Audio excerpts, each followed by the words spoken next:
டிக்டாக்ல ஒரு சிஸ்டர் கேட்டிருந்தாங்க மட்டன் சுக்கா எப்படி செய்யுதுன்னு. ஓகே வாங்க சிஸ்டர், நல்லா பாருங்க. சிறுஞ்சீரகம் வந்து நல்லா வறுத்துக்குங்க. தீ வச்சுட போறீங்க. மெதுவான அனலில் கொஞ்சமாக வறுத்துக்குங்க. மெதுவான அனலில் இது பார்த்தீங்கன்னா ஒரு ஸ்பூன் தான், நம்ம சோறு சாப்பிட்ற ஸ்பூனு, ஒரு ஸ்பூனு சிறுஞ்சீரகம் வறுக்கணும். இதை வறுத்து அரைச்சிக்கணும். பட்டை மிளகாவும் நான் வந்து ஒரு புடி சும்மா 1 கிலோ தானே, அதனால் கொஞ்சம் எடுத்துருக்கேன். இது வறுக்கணும், வறுத்து அரைச்சிக்கணும். இது பார்த்தீங்கன்னா பட்டை, ஏலக்காய் பூ, இது பேர் என்ன? ஓகே, பட்டை, ஏலக்காய், கிராம்பு, வெங்காயம், மல்லி, அதுக்கப்புறம் பார்த்தீங்கன்னா கொஞ்சோண்டு மெழுகு, ரொம்ப போடாதீங்க வரைக்கும். அப்புறம் பெரிய ஜீரகம் பார்த்தீங்கன்னா, பெரிய ஜீரகம் பார்த்தீங்களா, பெரிய ஜீரகம் அது எல்லாம் ஒன்றா கலந்துட்டேன். கொஞ்சம் கொஞ்சம் எடுத்துக்கங்க. எல்லாத்தையும் ஒரு ஸ்பூன் கூட வேண்டாம், அரை ஸ்பூன் எடுத்துக்கோங்க போதும். ஏன்னா ரொம்ப வந்துச்சுன்னா உரைக்கும். இதெல்லாம் இது 3மே வறுத்துக்குங்க. நீங்கள் ஒன்றா கொட்டி வறுத்துக்கலாம். நான் ஏன் தனித்தனியாக காமிக்கிறேன்னா, உங்களுக்கு தெரியாதுன்னா தனித்தனியாக காமிக்கிறேன். 3 எல்லாத்தையும் ஒன்றா கொட்டி மெதுவான அனலில் ஈயாமல் வறுத்து நல்லா பிளேண்டரில் அரைச்சிக்குங்க. காஞ்ச பிளேண்டர் இருக்கும்ல வீட்டில், நார்மல் காஞ்ச பிளேண்டரு, அதில் வந்து தண்ணி ஊற்றக்கூடாது. அதில் உங்களுக்கு தெரியும் சிஸ்டர், தண்ணி ஊற்றக்கூடாது. தண்ணி ஊற்றாமல் நல்லா அரைச்சிக்குங்க.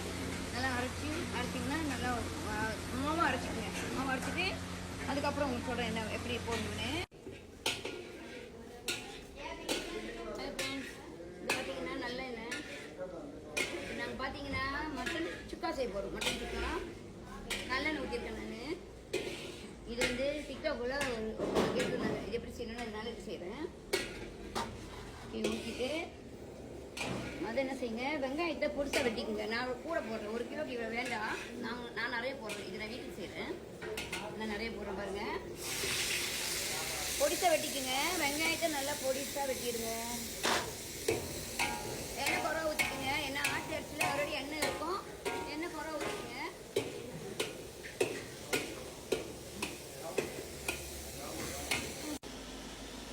ஓகே ஃப்ரெண்ட்ஸ், பாருங்க நல்லா வதங்கிடுச்சு. ஒரு 2 இலை போதும். பிரியாணி இலை போட்டுக்குங்க. கொஞ்சோடு கருப்பில் அறுக்க கொஞ்சமாக போட்டுக்குங்க. ஏன்னா கொஞ்சமாக இருக்குது ஆட்டு அரிசி. அதுக்கப்புறம் இஞ்சி பூண்டு கொஞ்சமாக ஊற்றிக்கிங்க. 1 கிலோ தானே, கொஞ்சமாக ஊற்றிக்குங்க. இஞ்சி பூண்டு நல்லா அரைச்சிடுங்க. ஓகே பாருங்க வதங்கிடுச்சு. கொஞ்சமாக உப்பு போட்டுங்க. உப்பு கொஞ்சமாக போடுங்க. நான் ஒரே ஒரு ஸ்பூன் தான் எடுத்துருக்குறேன். எனக்கு 1 கிலோ இல்லை, சாப்பிட்ற கரண்டியில் ஒரே ஒரு கரண்டி ஸ்பூனு. ஓகே ஃப்ரெண்ட்ஸ், இஞ்சி பூண்டு போட்டு அங்கே பாருங்கள். தக்காளி கொஞ்சமாக எடுத்துருக்கேன், 1 கிலோ. பட்டை மிளகாய் தூள் சோறு சாப்பிட்ற கரண்டியில் 1.5 கரண்டி.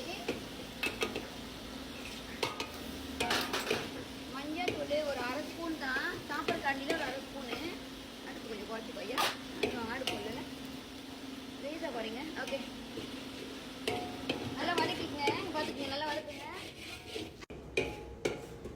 ஓகே ஃப்ரெண்ட்ஸ், பார்த்தீங்கன்னா 1 கிலோ ஆட்டு அரிசி ஏற்கனவே நான் வந்து ப்ரெஷர் குக்கரில் அதை வேக வச்சுட்டேன். நல்லா வேக வச்சுட்டேன். தெரியும் நிற்கிறேன் எவ்வளோ நேரம் ப்ரெஷர் குக்கர் இத்தனை விசில் உங்களுக்கு தெரியும்ல. ஸோ வேக வச்சுட்டு நல்லா வேக வச்சுருங்க மட்டனை. இது 1 கிலோ மட்டன். ஓகே, போட்டுட்டு ஒரு 10 நிமிஷம் நல்லா கிண்டுங்க.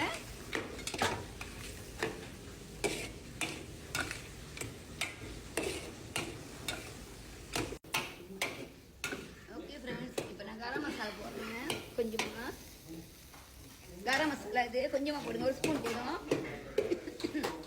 அதுக்கப்புறம் அது பாருங்க, கலர் பாருங்க. இது என்ன தெரியுங்களா, நான் மதியம் சொல்லிட்டேன் எல்லாத்தையும் வறுத்துட்டு அரைக்கணும்.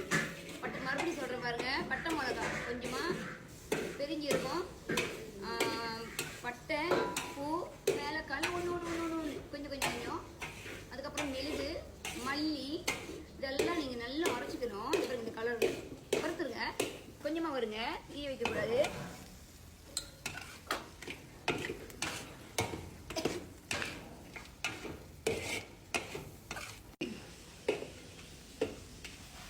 ஓகே ஃப்ரெண்ட்ஸ், மட்டன் சுக்கா ரெடி. உப்பு மட்டும் பார்த்துக்குங்க, நான் குறவா போட்டிருக்கேன். வேணும்னா நீங்கள் ஆட் பண்ணிக்கோங்க. மல்லித்தலை போடுறேன் பாருங்கள், கொஞ்சமாக போட்டுக்குங்களேன். ஏன்னா 1 கிலோ தானே. போட்டுட்டு அடுப்பு அடைச்சிருங்க.